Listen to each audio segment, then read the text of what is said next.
তুমি যদি কোম্পানিতে ঘোষণা করো যে ভাই তোমরা সবাই আইডিয়া দাও, কি আইডিয়া দিবা, কেমনে দিবা, সেটার কিছু জিনিসপত্র তাদের শেখাইতে হবে, ধরাই দিতে হবে। বাট ধরাই দেওয়ার পর যে আইডিয়া তাদেরকে দিতে বলবা, এই দেওয়ার বিষয়টা ওপেন হইলে ভালো। ওপেন হওয়া মানে হইতেছে লাইক তুমি একটা বোর্ড লাগাই দিয়ে আসলা কোথাও, যে তোমাদের আইডিয়া লাগলে কাগজে লিখে টেপ টুপ দিয়ে এটার উপর মাইরা দিয়ে যাও, বা কলম পাশে রেখে দিলা, আইডিয়া লিখে রেখে দিয়ে চলে যাও।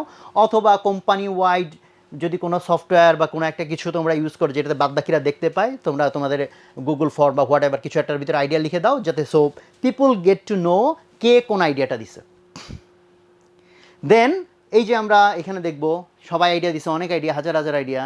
দেন ওখান থেকে কিছু কিছু জিনিস প্রায়োরিটাইজড হবে সামহাও একটা প্রসেসের মধ্যে দিয়ে, দেন এক্সিকিউটেড হবে। এক্সিকিউটেড হওয়ার পর যদি ভালো রেজাল্ট আসে, দেন সবাই জানবে আইডিয়াটা কে দিছিল। এর জন্য বেতন বাড়াই দিতে হবে না, তুমি বেতনে মানুষ যত খুশি হয় তার চেয়ে প্রচুর কেসে দেখবা যে আমার এই আইডিয়াটা এক্সিকিউটেড হয়েছে এবং ভালো একটা রেজাল্ট আসছে কোম্পানিতে, দেখবা তার প্রচুর আনন্দ হয়।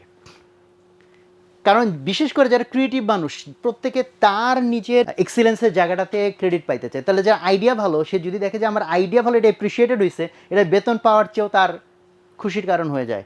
তার মানে তুমি কোম্পানিতে একে তো ফ্রি আইডিয়া পাচ্ছ, ফ্রি বলতে পুরো ফ্রি না, তাদের তো বেতন দেওয়া লাগে। দ্বিতীয়ত তাকে তুমি এক্সট্রা আরও কী করতে পারতেছো, মোটিভেশন তৈরি করতে পারতেছো পুরো কোম্পানির। এবং তখন দেখা যাবে যে এইটার কারণে তারা আরও খুঁটায় খুঁটায় প্রবলেমগুলোকে দেখবে, নিজেদের ব্রেনকে এঙ্গেজ করবে যে ভাই দেখি আমিও একটা ভালো আইডিয়া যাতে দিতে পারি।